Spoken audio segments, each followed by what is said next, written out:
So, hallo und willkommen zu Learning MD. So, genau machen wir ein Video, in dem wir erklären, wie können Sie von PDF wechseln zu PowerPoint. So, Sie gehen zu hier in Safari.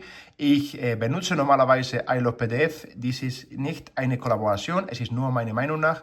So, Sie haben hier Convert PDF to PowerPoint. So, Sie benutzen es und dann Sie können es laden. Sie konvertieren es zu PowerPoint und dann laden es.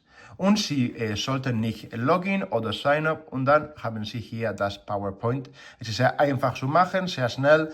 Es gibt manchmal PDF-Readers, das machen diese Sache, aber normalerweise sind sie das Version Premium, okay? So, I love PDF, wir können es benutzen. Es ist, wir